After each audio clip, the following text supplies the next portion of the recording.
Good morning, everyone, and how are you all wherever you are? Well, guess what? It's Thursday, and it's getting it done with gratitude. And today we are so honored. We have a guest with us, Rebecca Thomas, and so we are going to have a wonderful, wonderful chat this morning.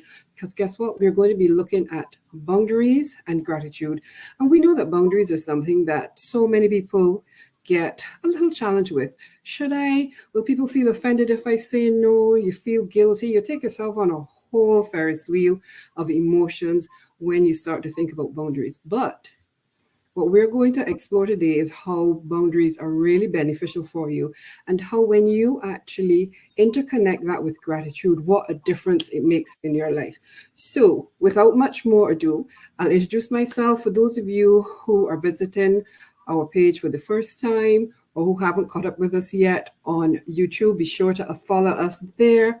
And then I'll invite Shelley to introduce her, my co host, and then our guest, Rebecca, will introduce herself. So, I'm Karen Thompson, a life and business strategist and coach, and I work with women to help them say yes. Yes is such a small but powerful word because when you're saying yes, you're giving yourself permission.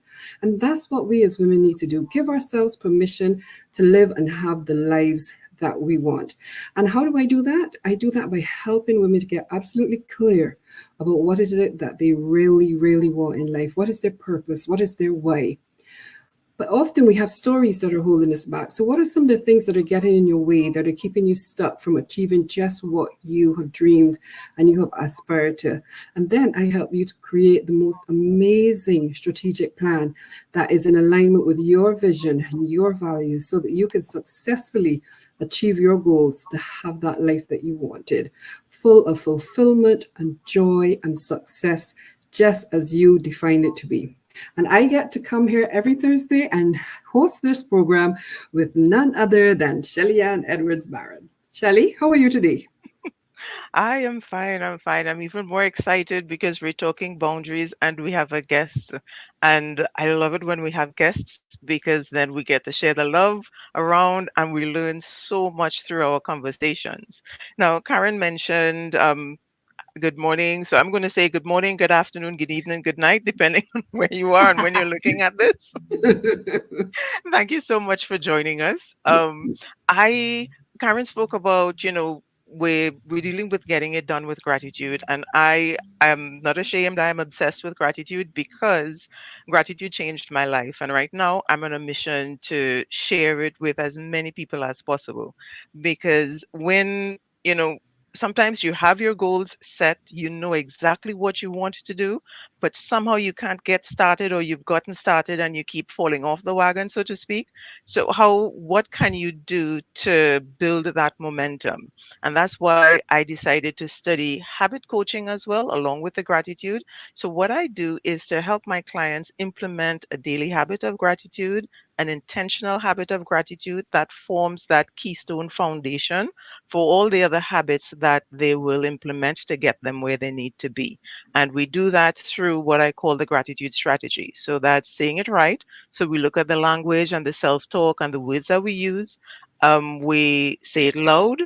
That's by getting it out of our heads and into the tangible world so it fits within both our physical and spiritual realm, as well as finally, we deal with getting it, saying it always, which is where the habit comes in, and being grateful so that gratitude becomes part of who you are and not just something you do when you get a trinket or something like that. So removing gratitude from just being a thank you to being a way of life, and that makes a huge, huge difference.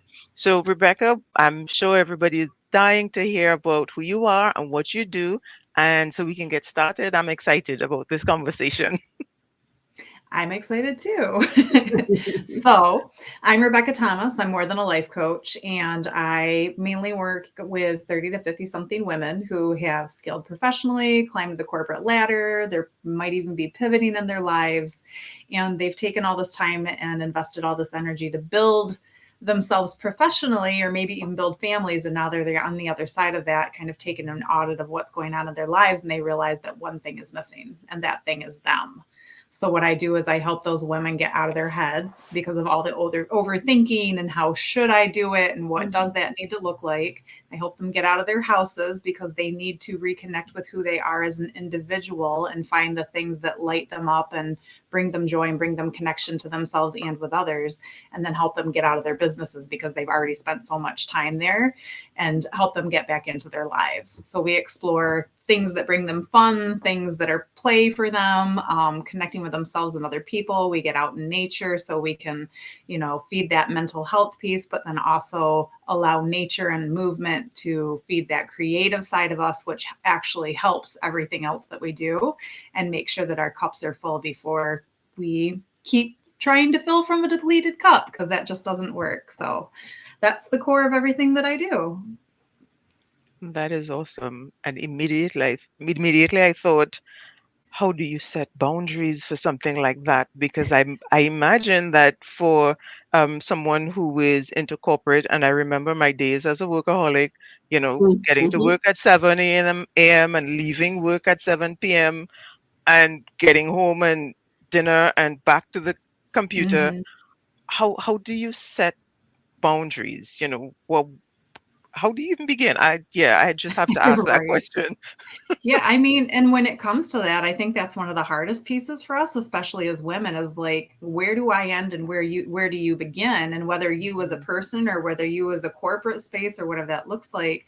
But I heard something a couple of years ago.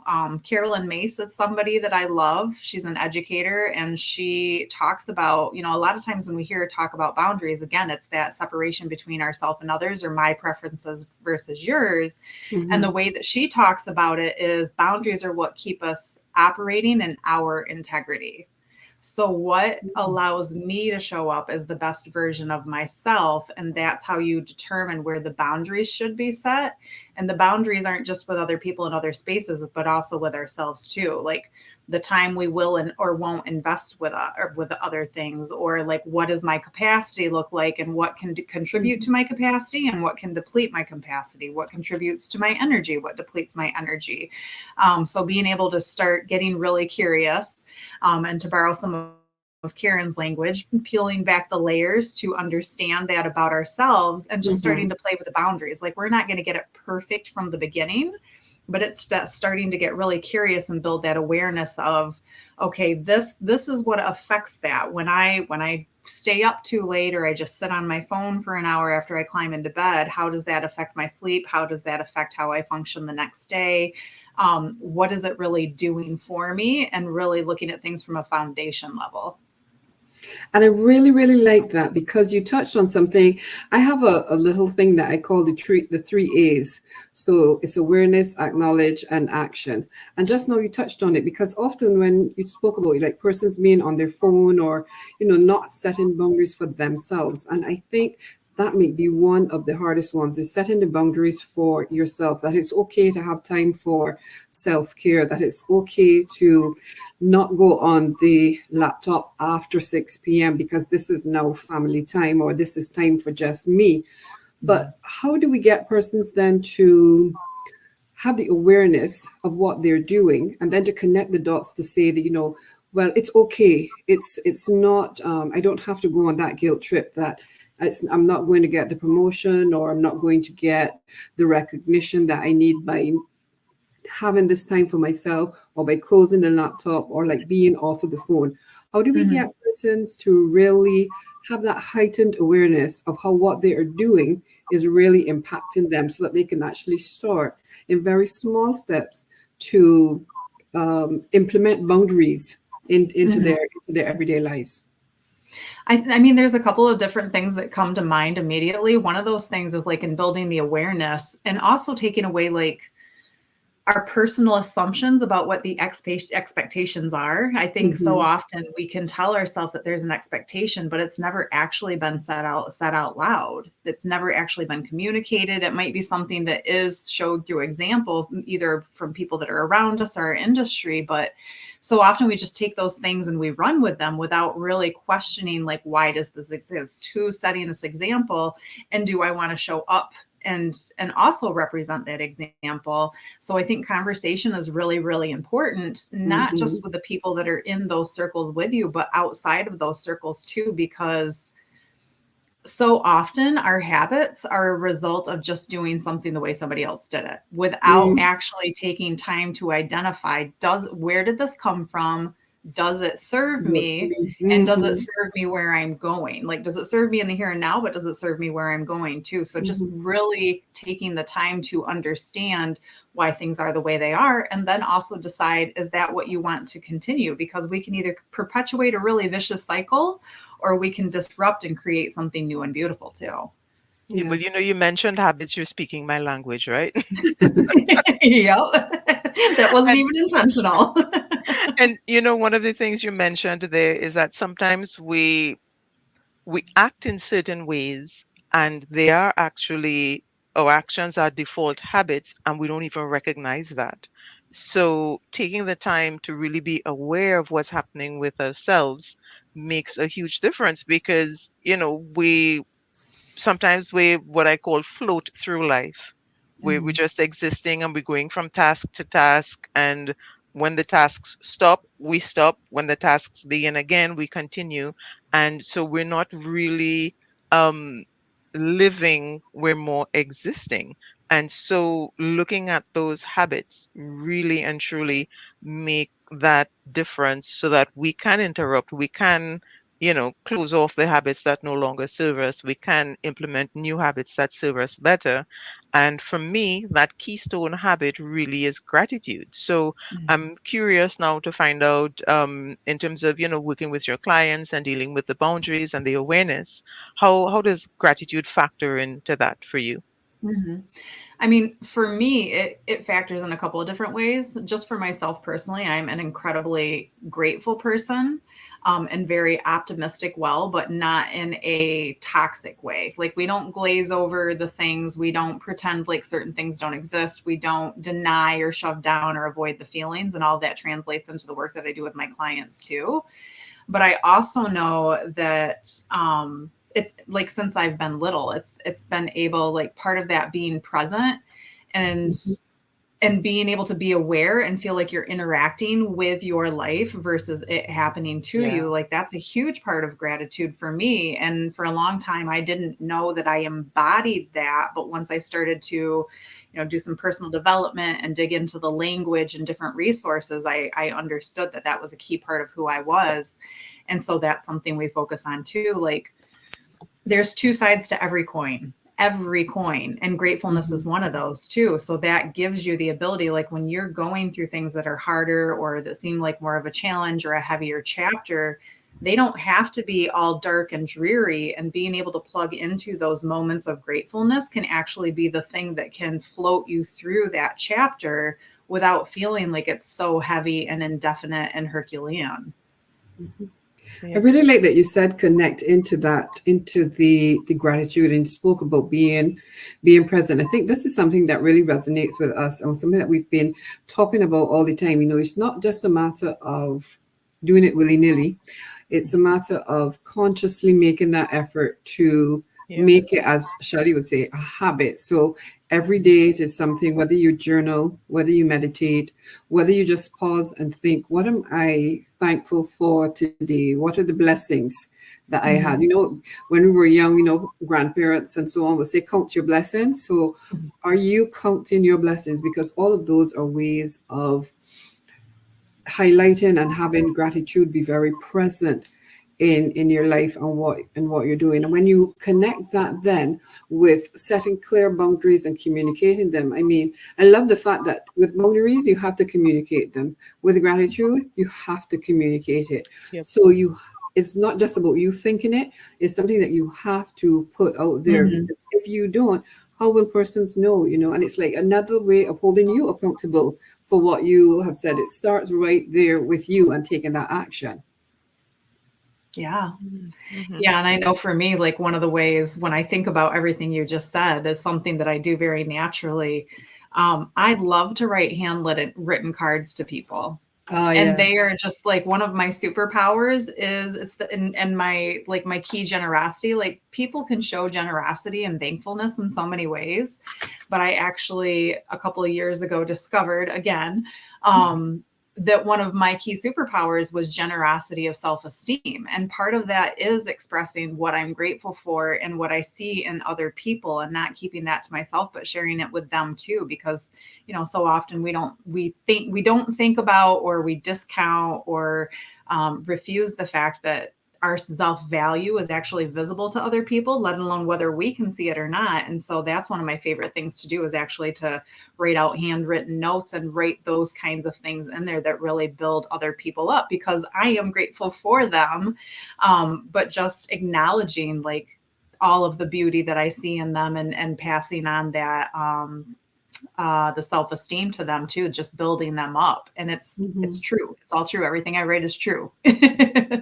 Just on a personal note, I love the handwritten cards. I think that Okay. is just so wonderful.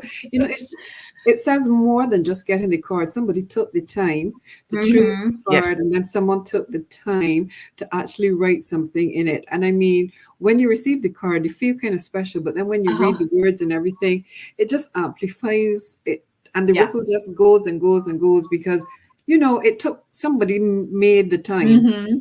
to think of me and to do this and then to send it to me. So I think that that's really, really awesome. That's really Thank good. you. Thank And you. as you said that, Karen, what came to me, people feel really happy about being seen. And when you Mhm. Mm-hmm. take that extra time to, do the handwritten card, to say the gratitude, to make it out loud, that's when the recipient recognizes that they are seen, and Mm-hmm. you acknowledge their Appreciated. presence and you appreciate it, so Mhm. that you're doing this with that understanding and that knowledge. And even though, like, right now, when anybody in my circle, the minute they mention gratitude, they look across at me, because Uh-huh. that's my whole thing. But it wasn't always that way for me. I'm on the other side of, I had to learn this, and Mm-hmm. it took some time for me to learn it and to really understand it and to recognize the value of it. So what I wanted to ask, so for like people like me who had to go through a process um Mm-hmm.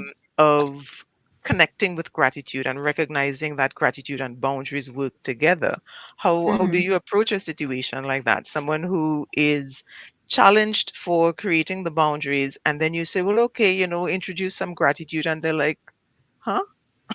How how does that mesh in terms of like an actual um being on the other side? So I guess what I'm Yeah. really trying to understand is, so it's not natural for me. It's something that Mm-hmm. I have to deliberately and intentionally practice. Mm-hmm. So, what sort of process that's like? I would say the biggest thing there, like the biggest part of that process in my coaching, is more leading by example.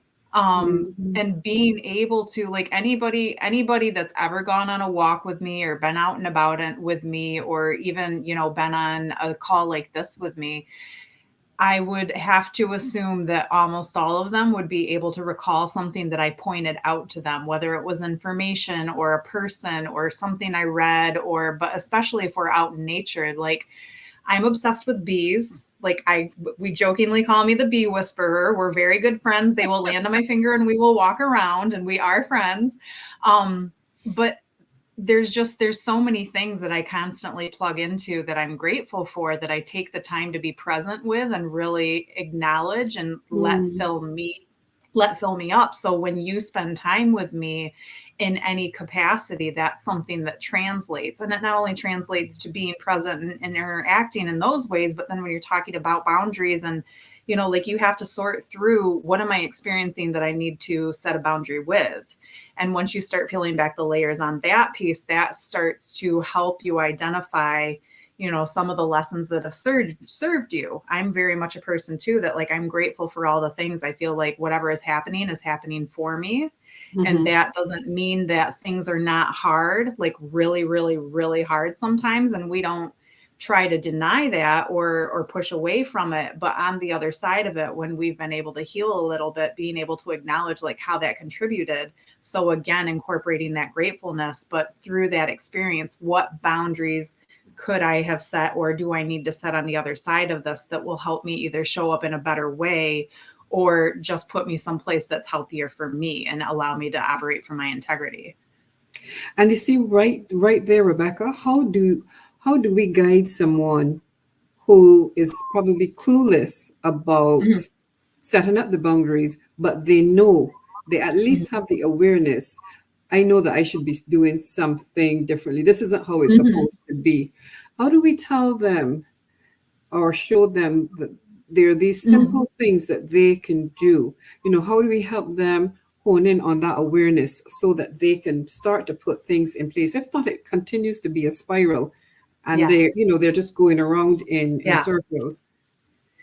So for me, what that looks like is first and foremost, it depends on where they are and how Hmm. open they are. So it takes Hmm. me spending time with them, and it doesn't have to be a long time every time to just understand. I mean, they have to feel safe enough to set boundaries before they can start to change things. So that's a huge thing. Like, do Hmm. you feel safe right now? Are you in survival mode? Is there any kind of room or capacity to work with there, or do we need to actually back up a little bit and address that first before we can move forward. And sometimes in that safety, that also might look like self-value. Like, do you think that you are valuable enough in order to Hmm. set boundaries? Or, do you have abandonment issues? Is that something that we need to address first before we can push through? Not even push through. I don't want to say that because it's never about forcing. But just seeing where they start with that.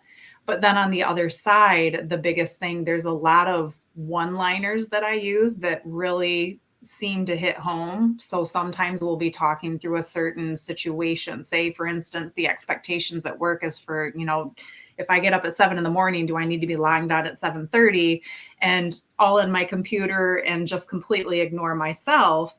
And if so, who said that? So that's something that Yes. I'll generally bring up. Who said that? Who set that example? Who told you that was what you had to do? So we'll start to get curious again about where that messaging came from. Is it external or internal? And then we'll use that to start to peel back the layers on what needs to be done next. But then there's a couple of other phrases, one in particular that I love to use. So I talk about, what did I do to receive this? Mhm. And that can be used both in instances where you're actually opening yourself up to receive something good, or where you've actually compromised yourself and now you're dealing with the circumstances with that. So a lot of times we heard that phrase and it's usually said, what did I do to deserve this? And that can also be applied in both scenarios. But when you take away the word deserve, because especially when it comes to great things, we deserve great things just simply for being. So when we take that away and then replace it with either receive or allow, that's the thing that says, okay, I'm open for this. And do, like, if I'm receiving something good or in the or in a space where I might be able to receive something good, am I allowing that? That's on me. Or if Mhm. I'm in a situation where it's actually harming me because I'm allowing this, then what boundaries can I set in place? So it's just playing with language and doing it in really small, impactful ways that again get those gears turning and get people thinking about, like, oh, where did that come from? Who said I had to do that? Why should I do that? Who said should? Yes, Yeah, yes, yeah, yeah. absolutely. And one of the things that you said, and you've said it throughout the conversation, is boundaries with ourselves. And I feel like that's an area where many people don't even consider that we do need to think about boundaries with ourselves. So if we are living intentionally and we are deliberately paying attention to what we're doing and what's happening around us, then there are times when we might feel like we want to give in or, Mhm. not make the effort when we do need to set that, I guess, self boundary, if you want to call it that. Mhm. Yeah, definitely. And I think, one of the key first thing that I would tell somebody in talking through that is you are going to mess it up. And not only are you going to mess it up, but it's a process. It's not this one and done. I set the boundary. Now everybody should respect it. And it's a line in the sand and we're good to go. I actually talk about, do you guys know what a Newton's cradle is? Mm-mm. I've heard the phrase, but I don't remember. So it's the tabletop. It's kind of a game that has usually like five balls on it hanging. They're suspended. And Oh, when you that's the pull one with one back the and you let it yeah. go, then it automatically swings to the other side. And it swings Mm. almost as forcefully as it did the first time. But with each swing, it actually slows down and then eventually it lands in the center. So when I talk about things about like boundaries, that's very much what the process is like. You know, you take that first swing and you drop Mhm. that boundary, and there's going to be pushback generally, or a Definitely. learning process either with yourself or with other people. But if you Mhm. know that you can expect that to, you know, go back and forth, and as long as you're reinforcing that boundary, that eventually you will find your new center. So yeah, that's something. It's just setting expectations for what that process looks like, but also letting people know your boundaries are only as important as you make them be. Mhm. And so it's not, people aren't just going to be like, oh, you set a new boundary. Cool. I'm good with that. That hardly ever Never. happens. Yeah. Yeah, they want to go back to that original. This is how we've always been doing it. Let's keep doing it that way. So it's your job to show them that it's important, that's going to be the new center for you. So, And I think that that's where the awareness really comes in, that you need to have the awareness that when you put boundaries in place, there will mhm. be pushback. Oh, And the yeah. pushback is going to vary significantly depending on who or what the circumstances is. So then you need to be in that mindset and be prepared, have the awareness, acknowledge that it's happening so that you have an action that you can do to mitigate that, because it is going to happen. It's like when I work with women and we Mhm. go to create the plan, I always tell them from the time you set the plan, something is going to happen. You know, Mhm. you set the plan to leave the house at 8, and at 7:30 going through the door, you can't find the keys. You think you left them where you always left them, or then somebody now has to go and look for something, and immediately your plan starts to have some impact. So I think really the awareness is such a critical thing for boundaries, so that when you are starting to Mhm. implement boundaries into your life, it's important for you to have that understanding that when I'm making this change for myself, because I know it's going to benefit me, I also need to remember that others are not going to be as comfortable. They're going to be like, why do you need to do things differently? Well, you always did it this way. What happened that you're changing now? Why we can't do it how we always did it? Because that is just how people are. And then you have Mhm. to also be able to manage that. So I think that was a really important point there to make. And also want to mention that I really like that you asked the question, who said that? Mhm. Because how we speak to ourselves is so important. And how we speak to ourselves is often as a result of things that we have heard or things that have been said to us. But when you stop and you ask persons, where's the truth of this? Where's the evidence that supports this? Or who said that? Then they start to explore within and realize, oh, where did this really come from? And that takes them on another journey. Yeah. So I think that's a really, Mhm. really beautiful question to ask. Who who said that? I usually ask Uh-huh. my, where's the evidence that supports this? But I really like that you Yeah. say who said that, because it really takes you directly on a thought to think, well, where did this really come from? And it Yeah. makes you start to think about where it came from, and immediately, but why am I attaching this much importance to it? Mhm. So yeah, I And like. that goes back to the habits. We behave in ways and we don't even know where did this habit come from. Mhm. I've Mhm. I've been doing this all my life. When did I start? Most people cannot even identify when they began a certain Mhm. action, far less for where it came from. And with the language, I'm also a writing instructor, so language is a huge thing. I've used that word huge for a while, so everything is huge. It's so important. Uh-huh. But the way we speak and the language that we use, I love the way you changed the word from deserve to receive. And Mhm. I also, there's another word that I use as well, get. I get to do this. I don't have Mhm. to do it. It's not this, thing hovering over me. And if it doesn't happen, life is going to fall apart. But we're changing the language and we're changing the way we approach the situation because the language has changed. So we get to do it. So I get to look at how I receive things as opposed to I have to look at what I deserve. It's a whole Yeah. different mentality, a whole different conversation, and that makes the entire view of the situation more compassionate, which is where I think gratitude really plays an important part as well, where we get to step back from the situation and look at it and appreciate what's happening. Yeah. I think we'll have to come back and have part two and just talk about how our language or what we Yes. say to Yes. ourselves really impacts us in terms of setting boundaries, and how gratitude then has a part to play in that. Because ladies, y'all are not going to believe it, but we've busted the 30 minutes already. Like, I feel as if we just started. But Yes, Hmm. yes, yes, yes. Yeah, I knew it because of the way each of us approaches the situation. It's like the same thing from different angles. And what I mhm, love about that is that people are so different. It's not a matter of this is the right way or that is the right way. What is the right way for you?